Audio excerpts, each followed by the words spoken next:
beautiful people. It's Nicole Sachs here, and today I wanted to talk to you guys about belief.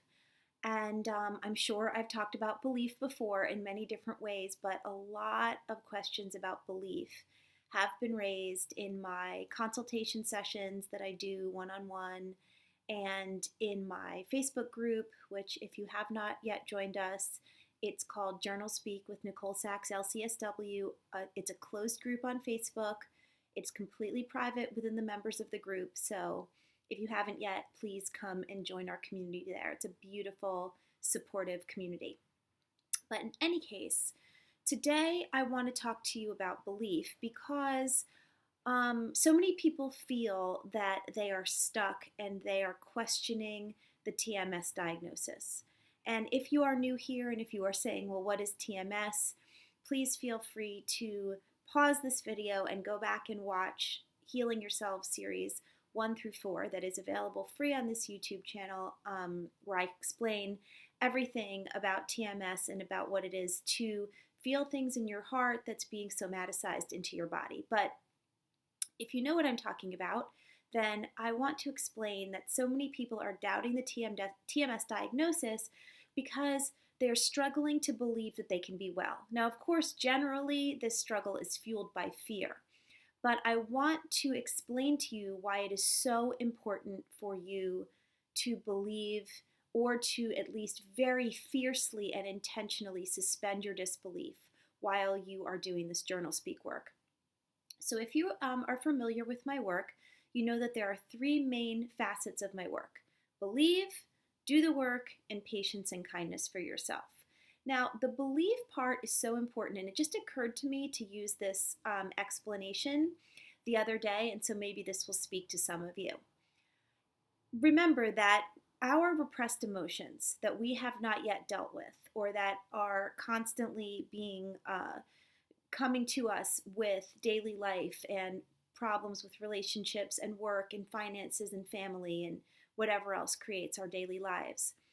Those problems are all in the voice and in the level of emotion and ability to understand as a 5-year-old child. So when you're angry at your boss because he's being unfair to you, you don't want to say in your deepest heart, sir, I really feel that we need to have a conversation. What you really want to say is, you know what, screw you, man. I'm here every day kicking my ass for you, and that's the way you treat me?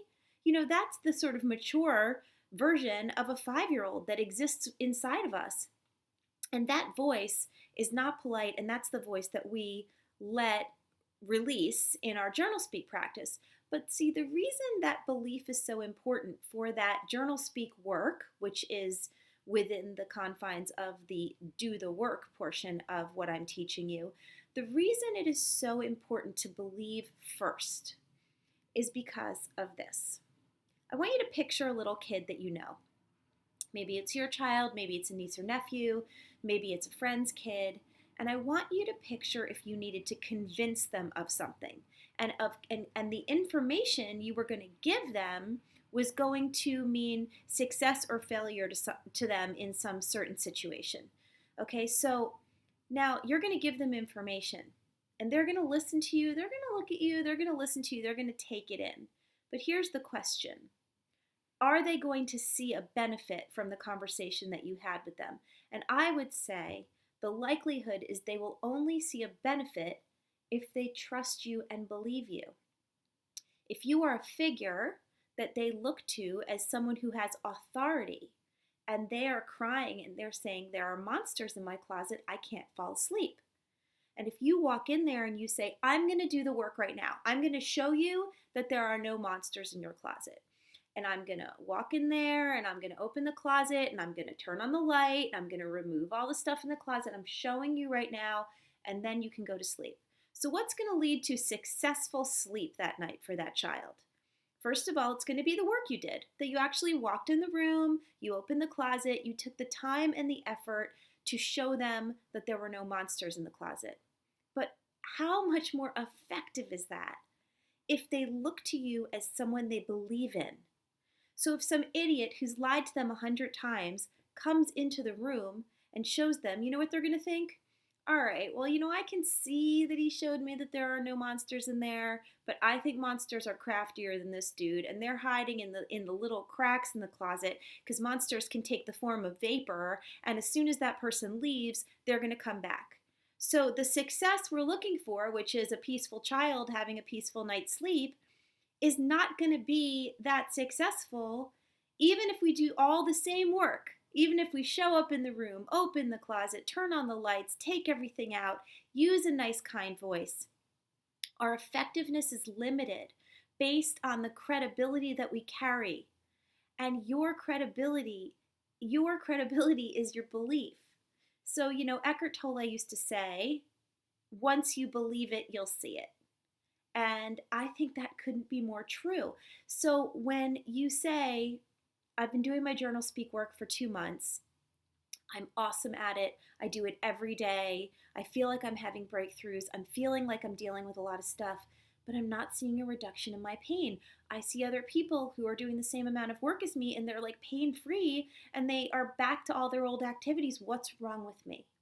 And I would say the most obvious thing that I can think of without knowing you personally is that this whole time you've been doing all this excellent work, you've been convinced that your pain might be a result of a structural abnormality, or really fibromyalgia, since it is a diagnosis that involves nerves and nerves are not something we can see, something really must be wrong with you.